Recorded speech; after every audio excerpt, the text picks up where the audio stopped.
Inibingelele kuphina kufunye khona umbuso njengamanje babukeli beSelect Africa TV emakhaya. Sawubona sikumukele beSelect Africa TV. Sawubona. Select Africa TV. We we. Our king knows with Select Africa TV and we are subscribed by our futhi uhlezi usibuka njengoba ngiphathele sizwe nje. Ngiyangithanda kakhulu babukele emakhaya ngiqhubeke njalo ngibuka amavideo ami. Abukeli beSelect Africa TV njengoba bafowethu besixoxile nensizwa ayizikhalile bakhalile zakhala bhuti wami bathi no asibuyisele insizwa ke sizoxoxa ngobunye uphithiphithi obukhona ke bafowethu silanda ubaba umsholozi manje bhuti wami abantu bachazekile ngokuxoxa sixoxa nawe ngendaba ka babungizwe umfoka mchunu namhlanje ke ngithiya ngikulande bhuti wami konakele. Cha mfethu ngibonga kakhulu ukuthi ungibize ohlelweni lakho but into engibaleti ngayo abantu uma bekuthandile usukusho into le ade befuna ukuyizwa ongenzeka ke ilanga ngisho la bangafuna ukuyizwa bese bengibona njengomuntu ongashayi khona kade mina ngikhuluma iqiniso kuphela yabo if kwakuyiqiniso lokho namanje ngizokhuluma iqiniso ukuthi bathanda noma bathandi sewawabo lobo because into le ithinta umuntu igcina siba personal kanti isidingo sayo soba personal asikho wanye sikhona dependa ngomuntu ukuthi kanjani kunjalo ngane yakwethu kunjalo wayicacisa bhuti wami sure my brother sisenkandla manje athatha suke enkandla sibuyele enkandla kusho kakhulu sikomkhulu ke manje enkandla nakho sikomangameli manje bhuti wami izwe lonakele izwe lanyakaza ngenxa nje yendoda lento futhi simple yabo and futhi complicated ngoba ithinta umthetho iphinde ithinta ipolitiki asiqale la uZuma akazange amangale alekho icala livula okanye alika futhi icala lavulela uZuma sengikhuluma ngento ethinta iCommission uZuma ekwiCommission ufakazi uma ngabe kwenzeka icala mina nawe ngikuvulela icala wena mina ngumvulo wecala wena ummangalelwa ebese ucameraman njengoba esishutha bese kuthi akeze azofakaza asho ukuthi uboneni ngase sishutha okusho ukuthi umuntu ojajayo njengomuntu obukela ekhaya angeke abe ne interest etheni kulomuntu osuke njani ozofakaza yes uzoba ne-interest kumina nawe ukuthi uba wrong not lo ozofakaza uZuma kwiCommission bezofakaza ufakazi but uyigadeke lento le ifike ngikhathe sonke uma bezoba ufakazi kuthiwani izinto ezishilo kwiCommission zingasebenziswa against wena noma ngabe ikephi kwelamanye amacala khumbula ukuthi uZuma lamacala ecorruption and kwiCommission mambuza ngezinto ezithintayo futhi lapha kweni fraud so uma ngabe ezokhuluma izinto enjalo uthi okay siyabonga usufakazile kwiCommission sure thanks ebese kuyabuya enkantolo kuthiwa wathi wena kwiCommission ingakho uZuma enzane waya kokuqala zokuqala wakhuluma wabona ngathi kushubile la wasethena ayi ucela ngazi ukuthi ijaji lihlehle lapha esihlalweni umuntu ofakazi akanawo amandla okususa ijaji ngoba into is not about yena ubiziwe nje ukuthi azo-eda akwazi noma angakwazi yes yamphoqa ke iConstitutional Court yathi ke akhipha iorder athi uZuma akaye lapha ayokhuluma amalungelo akhe lawa ukuthi uremana silent awekho necessary kangako lapha ngobani ufakazi but iproblem if ufakazi lapha uma ngabe sekukhuluma ngelinye ilanga banale ilungelo ukuthi izinto ezisho lapha bayibeke against yena kwamanye amacala so uZuma wayehlaziya ukuthi uma ngabe ngikhuluma izinto ezongiqhatha lapha ngeke ngizingikhathe kwiCommission kuphela kuthiwa ngelinye ilanga kule macala anawo vele kade likhona manje icala esiphinde lahlehliswa njengoba kade sejele ngoba khona into ezenzakalayo but wagcina aphelishile kodwa la silahlehliswana so uma ngabe wakhuluma lapha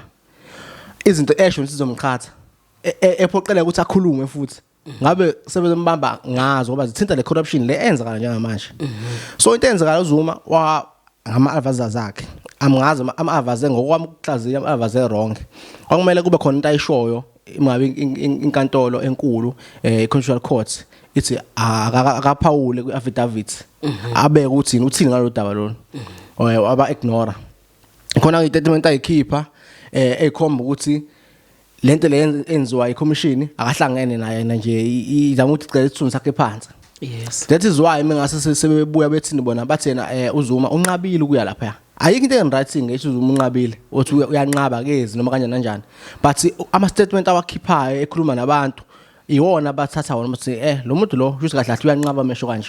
Yes. Yethu abanye bathi wathi uZuma yena kanqene ukuya ejele wahlala 10 years. So uma ngabe umuntu esho kanjalo babona ukuthi cha simbuyisele ngoba vele yena umuntu onganqeni ukuya ejele. So into engwiji khwebuke la abantu afanele ba understand. Uma ngabe mina ngisecaleni kumele inkantolo ithi wena you are guilty of raping wena you are guilty of raping usibanibani yabo. Okay. Siyabuya kusasa sizokhipha isentence. Awuwenza umitigate uthi cha ngehlisele mhlambe into yokuqala lengenzile mhlambe ngenze ngephutha okanye ngizinikelile yabo ngazoboshwa usho ukuthi kahle kahle ngikhombisa ukuthi ngiyayisola. Yes. uZuma before bakhipha ijudgment ukuthi ke ahambe oboshwa u15 months ebhadle jail. Yes.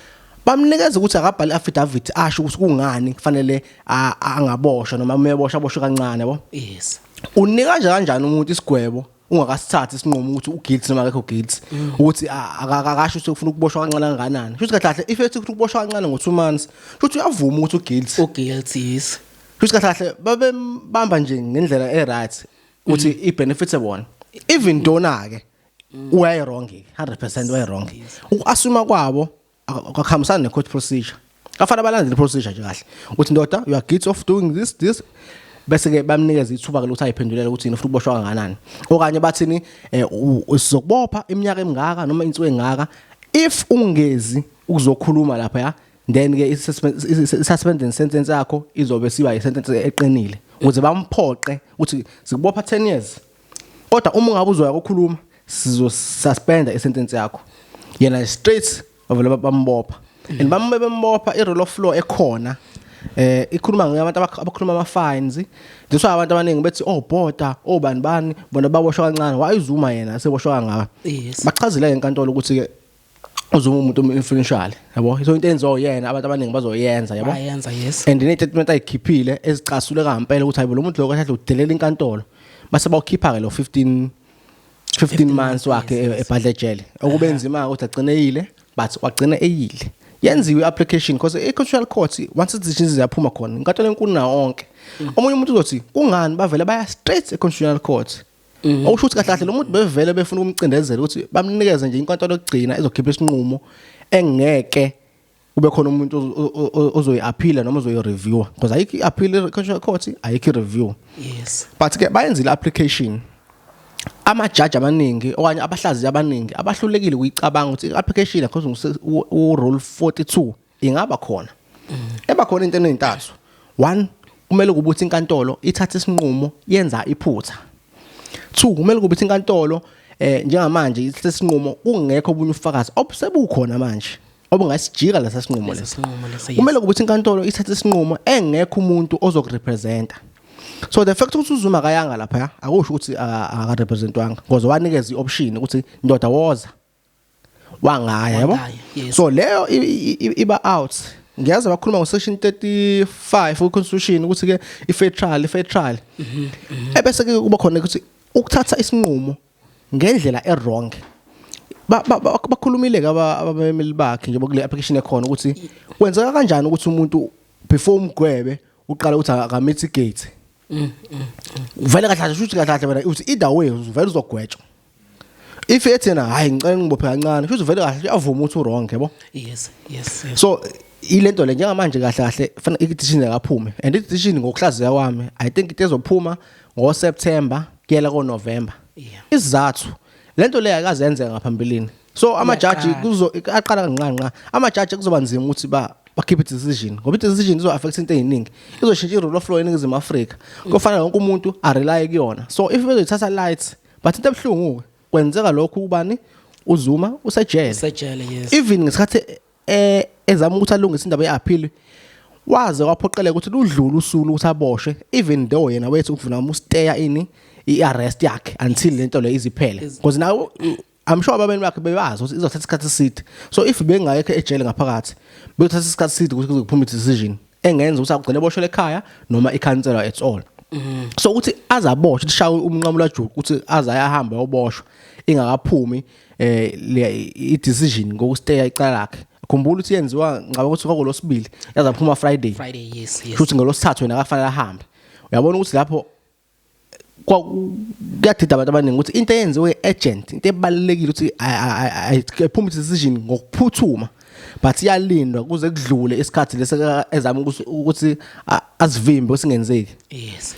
So lele cala lelazuma liyawuthinta umthetho and abantu abaphethe umthetho if besebenzisa umthetho ukumqumba phansi ngama reasons zepolitiki bazomqumba phansi ngoba umthetho usimple umthetho ufana neBhayibheli if wathi uMose ngosuku othile kunje nawo bazosuka uMose usho kanje shuthi akube njalo yabo but umuthi uyibuka either way if uyaliwina leli bamdedeleke but bamphoqa ukuthi aye commission ayokhuluma still uzozibophisa uma ngabe yena ecabanga ukuthi lento azoyikhuluma izombophisa ngelinye ilanga ngoba kusanamacala khona athinta ikhali athinta corruption.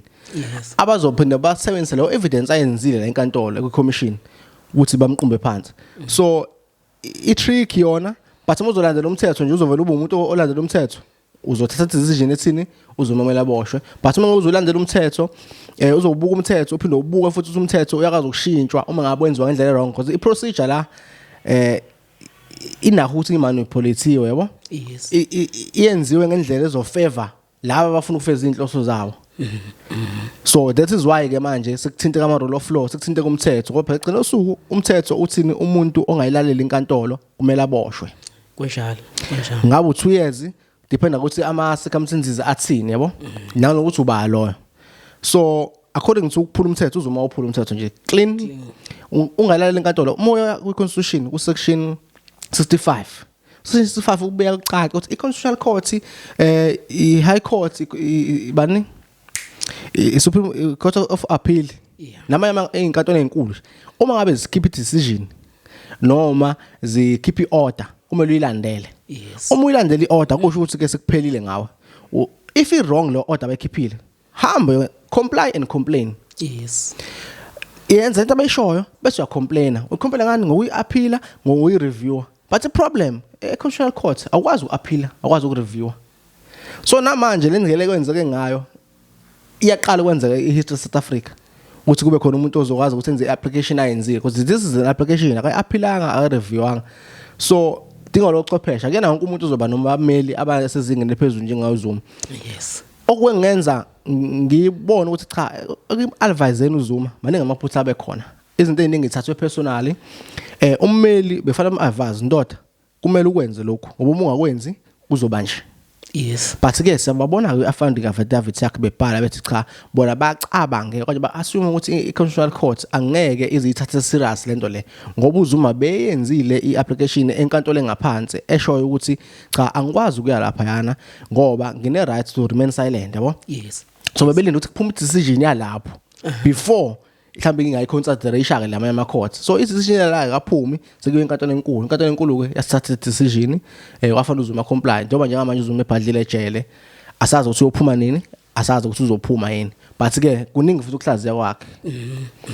But wami wayibeka yacaca and ababukeli ngiyathemba ukuthi bayithola lento ebethe angilandele yona mhlambe izothi into the time iqala lento yecala likaZuma babonile abantu besuku eNingizimu Afrika bethi no uZuma angangaboshwa. Yes. Baphoqa abameli baphoqa bekhomishana ukuthi akaboshwe kwaze kwafika ekutheni uyaboshwa uZuma. Ibingekho yini indlela yokuthi since bebona abantu baphakama kuze kuzovikela lezi dube ngoba kugcine la eKZN naseGauteng sekunezimpi ezenzakalayo ibingekho indlela ukuthi mhlawumbe behlale phansi bebonisana ukuthi no bona bephezulu lapha ukuthi no lento asivimbe kanje singamfaki lo muntu ejana no lento simple lento le kahle bengafanele zifike enkantolo bengafanele ukuthi thina abantu abaningi bazi ngale ndaba le bekufanele kube into iqembu elithile ezohlala phansi kuba vele abantu abaqhamuka eqembuni lelodwa bayikhulume ukuthi hey if ufana punish usanibani akapunisho kanje ngaphakathi eqembini ingaziphumele ngaphandle okay sure sifikile ke enkantolo okusho ukuthi iqembu lelo alikwazi ukuthatha ama decision lilodwa selidinga inkantolo ukuthi bathathe ama decision isiphumule decision ehashi kanje umongameli I believe bekufanele athi no okay sure ngiyakuzwa lokho isentence yala uRose vele wrong yabo ukuthi anga comply ne-constitutional court angayilandeli imiyalelo yayo kodwa isentence it's too much because upresident mesokhuluma unawo amalungelo okukhansela noma ngaliphi icala likhona okanye ukulehlisa noma icala likhona Yes. litholakala eConstitution section 84 2J kumalungelo kaPresident kanye kumandla aPresident anawo eNingizimu Afrika. Abantu abaningi bazothi kahle kahle i-separation of powers sikephi la ngoba phela i-judicial inamandla ayo ngokuyimela kwayo no president unamandla akhe okuyimela kwakhe. Lelo lungelo lelo lifanele lenzeke mengabe lithinta i-public interest. Njengamanje kuthinteke iNingizimu Afrika ngithi. Yes. And everyone, even ingane encane foresaw i-possibility ukuthi lento le ingenzeka.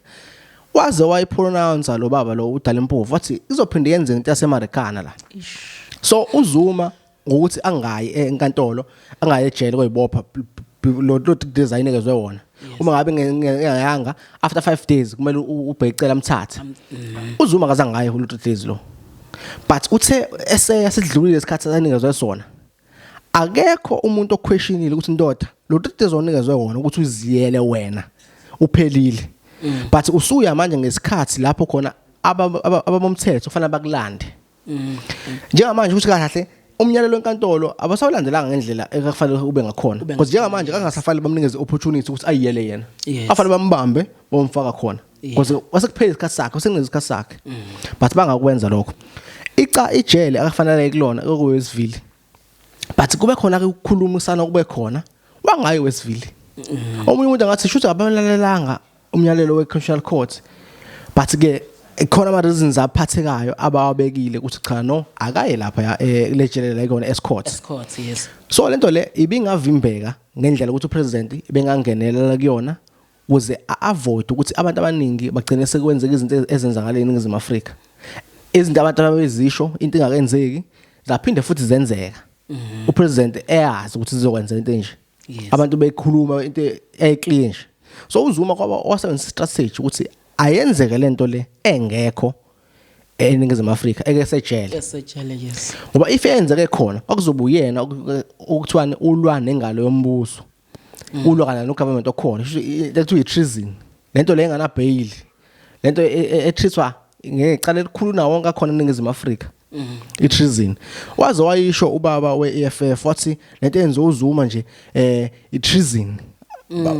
I'm sure abantu abaningi amavida kanjalo bakamuzo nasemaredweni into ezwa enjalo idlalo yabo wathi uthatha njenge treason lento lena ukuthi kahle ulwa nombuso yabo uma ngabe umthetho phela kuthiwa mkhulu kunasonke so umthetho amasushilo wena sonke akekho umuntu ongabavida lo sibancane so uma ngabe elusana nomthetho waseNingizimu Afrika bamthethe njenge treason so i-strategy ukuthi ayise yena uthi whatever happens angisekho mina ngisejela there's nothing engayenza mina ngisejela ukwazi kwethu umuntu osejela kanafona kanalutho yabo uhleli nje lapho uboshwe njengawo wonke abantu so asazi noma lakuyela kuhamba kanjalo even though ama theories akhona bayasha abantu so icala likhona lokulutha and everything ngeke limthinta uZuma that is why namanje kuthiwani into organiziwe le akushiyo ukuthi abantu bazama ukuzi-expressa ukuthi cha ubaba mdala ubaba unje akanikeza amalungelo akhe akubi khona ifederal yonke into enjalo akushiyo ukuthi lento leyo abantu bakhalela amalungelo abo kuthiwani iorganiziwe warawara abantu bafuna ukulutha bazama uqumba umbuso that is why kunabantu ababoshiwe kumanje beboshelwe ukuthini ibona ade behlohla abantu and laba bantu laba bakholelwa kakhulu abantu ukuthi bebe sponsored ukuthi abazenze izinto lezi bazosupportwa so baningi abantu asazoboshwa baningi abantu abaseboshiwe so bengafanele kuze kufike la Bengafanele abona for example ukuba khona kwamasosha kusho ukuthi upresident uphethe yonke into eNingizimu Afrika uyatshela amaphoyisa kenzeni uyantshela ubani sakenzeni uma ngabe sekufika amasosha usho ukuthi upresident lezi zinto emethelela nayo kanye amathuluzi anayo eNingizimu Afrika usehlulekile usebiza abanye abantu bazomlekelela as much as commander wamasosha kodwa amasosha ane department ayo hlukile amasosha kahle kahle khona odokotela khona ama-social worker khona yonke ama-department akhona njengamanje eNingizimu Afrika but adila namasosha wonke umuntu oyisosha ngingabo isosha kodwa ngibe udokotela ngibe isosha kodwa ngibe ummeli amasosha nama-department awo into econfuse kakhulu kuthiwa amasosha azokhosta 600 million ukuthi azozivimba lento eyenzakalayo la angunderstand amasosha phela ayahola usuku inyanga nenyanga avele ibudget ayo khona ungani mengabe kufanele azosebenza kufanele edwe enye ibudget manje uyabona ukuthi kuwestwa imali ngokuzama ukusolva into encane engavinjwa ngaphambilini omunye umuntu uzokutshela o researcher uyothi sekuspendwe more than 1 billion commission but akuyona corruption sure but procedure fanele zekhona uyabona ukuthi enye imali siwesta isidingo singekho ngabe silungu siyinkinga nje kahle simple but sigcina sibesha amabhiliyoni egameni lokuthi nisilandele umthetho so upresident efaka amasosha futhi kahle kahle uthi la emzini wakhe usehlulekile yini uyilawulela selfisa abantu abazomnceda ukhumbule intando yeningi eseNingizimu Afrika yes uma ngabe iningi likuhlula emzini wakho if it's about 10 abantu abawu6 bakuhlula emzini wakho uzokuthi kahle bonke labantu laba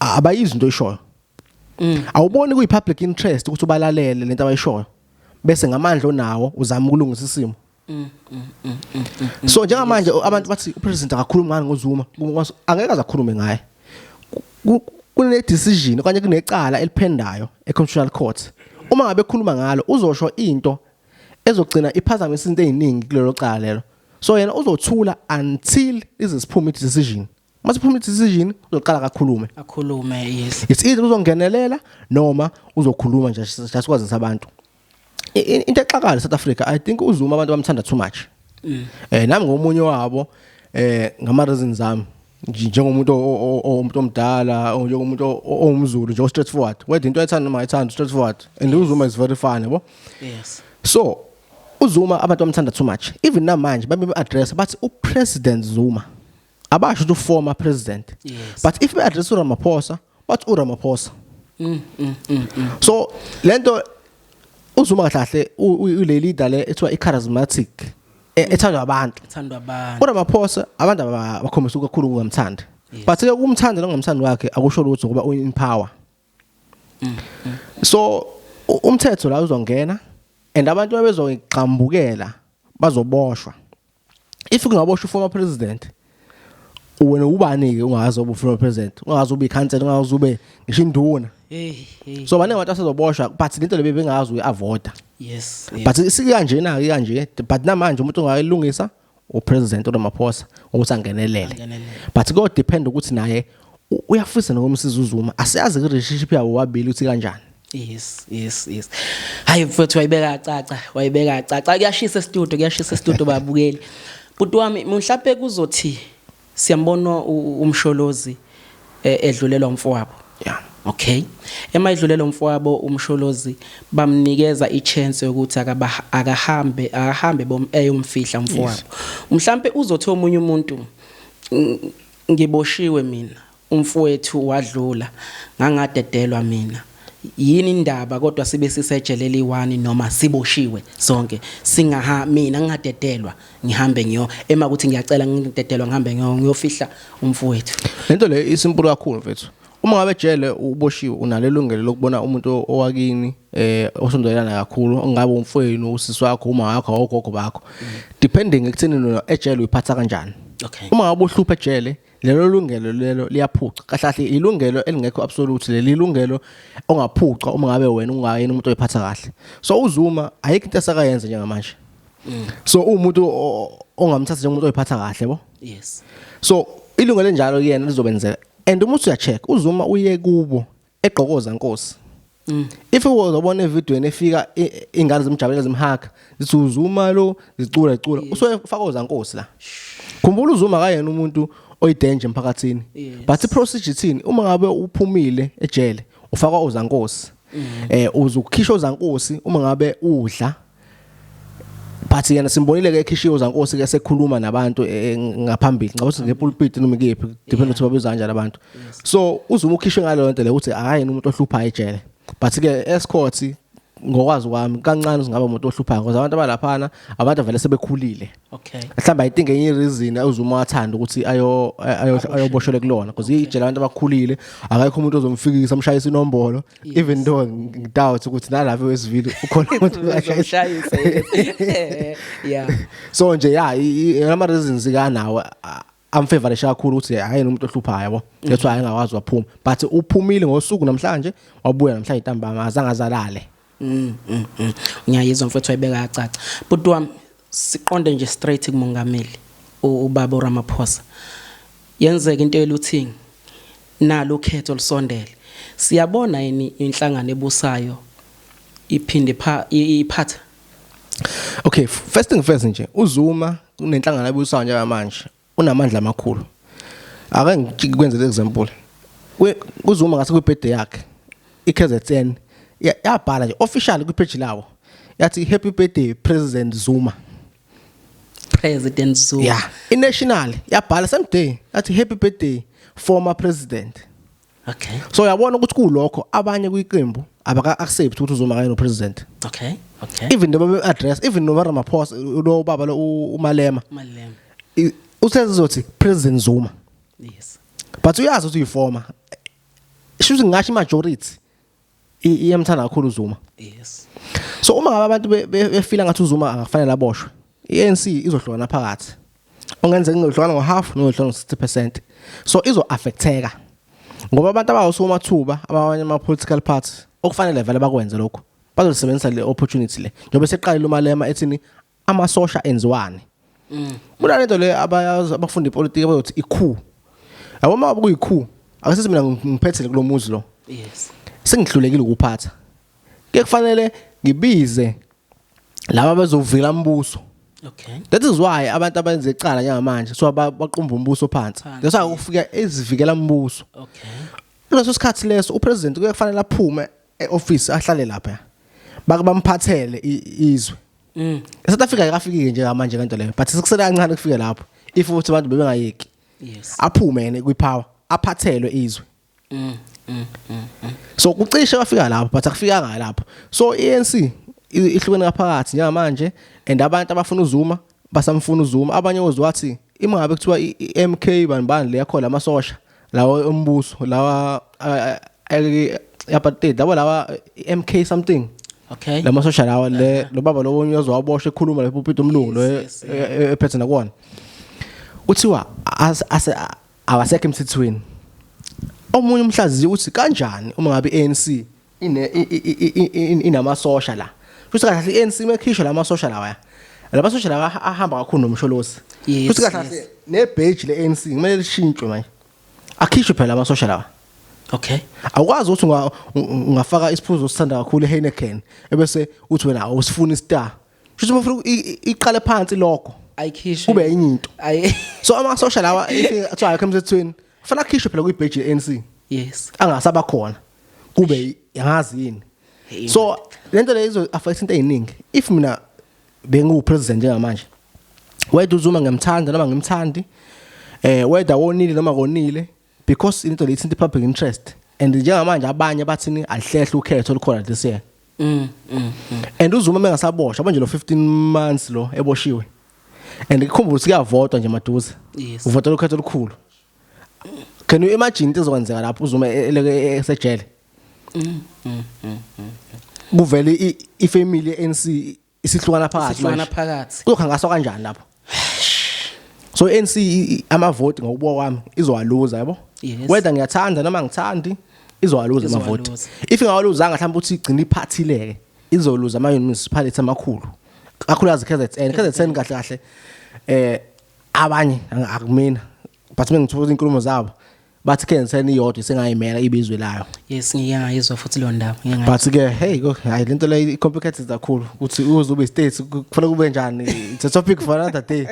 Okay bhuti wami uyayibeka iyacaca futhi ngiyacabanga ukuthi ababukeli bayizwa kahle emase siza lapho sesivala ngase eminyango yazi mase siyixoxa mfethu straight le ndaba isematheni asazi noma nina nibuka kanjani ukuthi nibona beyiphethe ngohlelo right naba abantu beshona ePhoenix kubulawa abantu kodwa kukhona abantu ababoshwayo kube kunabantu ababulela abantu abangaboshwa uthini bhuti ngaleyo into awesiqala mfethu awonje abazomthetho kanye ngithi nje amaphoyisa ahlulekile and nawa admithile ukuthi lento le iyaqala ukwenzeka and ibe ngaphezulu kwamandla ayo.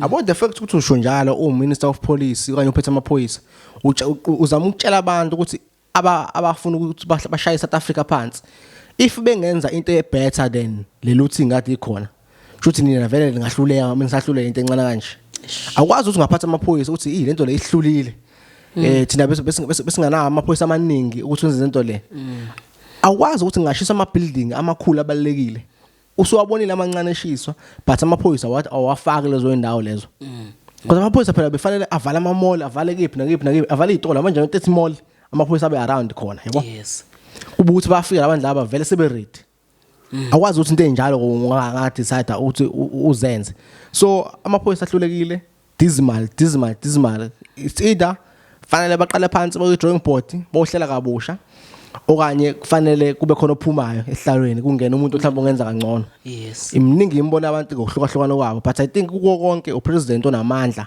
yokuthi a check akufanele ukuthiwani amaphoyisa asiziyenze ukuthi amaphoyisa ahlulekile nje akwazi ukuthi ungawina into eyodwa ebese uhamba uchoma ngayo ePhoenix baningi abantu abashonile namanje kusadiscover abantu abashonile yabo but even no president akakhuluma into kanjalo yabo uyakhuluma nje in passing ukuthi laba nisebenza ama crime manje ePhoenix iqala nge crime lento le abantu baphethe ibhamu ezinkulu nangu umuntu kamasipala angazi noma sexoshiwe yini ngokwazi kwami bekufanele ngabe sexoshiwe because uMaspala inama plate iyavela lapha iyavela yes uyazi umuntu ophatha leyo moto leyo fanele indawo sebe addressile kufanele ngabe one bambizile abakamasipala bathi ndoda sicela uvele ngaphambili ngoba imoto yomsebenzi yayikhona lapha kodwa engekho on duty so uma ubudava imoto ihleze ejibhe icela athi yekani ukuthi nivumile intombi zenu uzoletha igrosa ngamaveni amaphoyisa ucabanga ukuthi epolice station amaphoyisa ahamba khona ba so lo muntu kamasipala lo bengekho on duty ephethe ibhama ngeke ukuthi uwe on duty ephethe ibhama manje so fana abasebembizile already indaba yakhe fana siqediwe nje ngayo so amaphoyisa ahlulekile kakhulu and indaba yasePhoenix is very serious very serious abenza ama video bedubula abantu and baningi abantu abashonile lapha baningi abantu abalimele lapha khona nje ubhuti olidutshulwe la inhlava yaphuma la wa eclinic lapha eNanda kwathiwa akabuye engamhla ka12 kwathiwa akabuye ngomhla ka27 bezomkhipha inhlava nezinhlungu njalo egazini yebo ubudedengu lapha uzothi masebesuwa abameli bese kuthiwa ayawu awudokotela omanesi enzani because kuba khona ama million lawo kahle babudedengu ngezinto eziserious sibonele no obani uminister uprime ebhonya umuntu uma ngabe lo muntu lo ebuya ethi mina ngangidlulela okay even though ezothi mina okay ngiaccept angangitshontsha either way why wrong yena esesuwa istates so lose inqwaba imali ngento engekho yabo